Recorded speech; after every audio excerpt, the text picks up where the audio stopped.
بسم اللہ الرحمن الرحیم۔ صفین سے واپسی پر آپ کے خطبے کا ایک حصہ، جس میں بحیثیت پیغمبر صلی اللہ علیہ وسلم کے وقت لوگوں کے حالات، آل رسول صلی اللہ علیہ وسلم کے اوصاف اور دوسرے افراد کی کیفیات کا ذکر کیا گیا ہے۔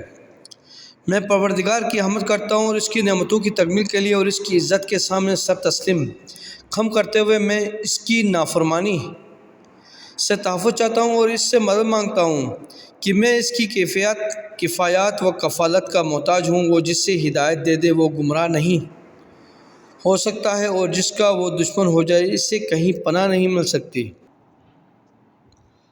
جس کے لیے وہ کافی ہو جائے وہ کسی کا محتاج نہیں۔ اس سمت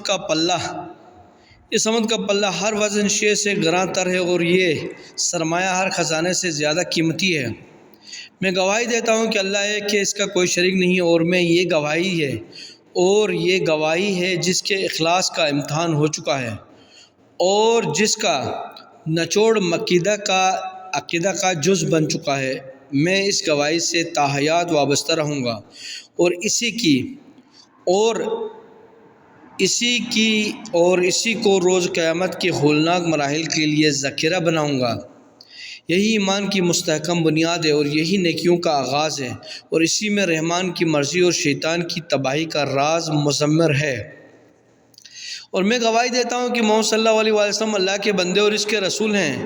انہیں پروردگار نے مشہور دین، معصور نشانی، روشن کتاب، ضیاء پاش، نور چمکدار روشنی اور واضح امر کے ساتھ بھیجا ہے، تاکہ شبہات زائل ہو جائیں اور دلائل کے ذریعے حجت تمام کی جا سکے، آیات کے ذریعے ہوشیار بنایا جا سکے اور مثالوں کے ذریعے ڈرایا جا سکے۔ یہ بعثت اس وقت ہوئی ہے جب لوگ ایسے فتنوں میں مبتلا تھے جن سے ریسمان دین ٹوٹ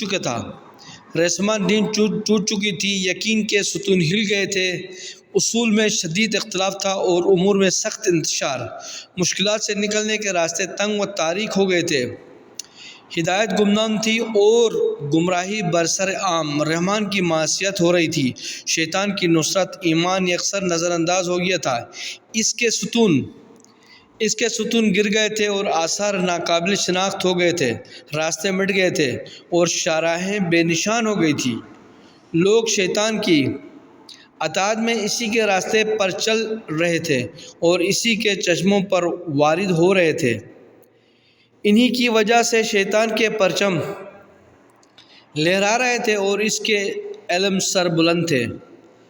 یہ لوگ ایسے فطروں میں مبتلا تھے جنہوں نے انہیں پیروں تلے رون دیا تھا اور سموں سے کچل دیا تھا اور خود اپنے پنجوں کے بل کھڑے ہو گئے تھے۔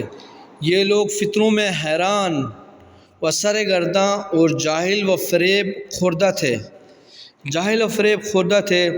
پروردگار نے انہیں اس گھر مکہ میں بھیجا جو بہترین مکان تھا، لیکن بدترین ہمسائے، جن کی نیند بیداری تھی اور جن کا سرمہ آنسو، وہ سرزمین جہاں عالم کو لگام لگی ہوئی تھی اور جاہل محترم تھا۔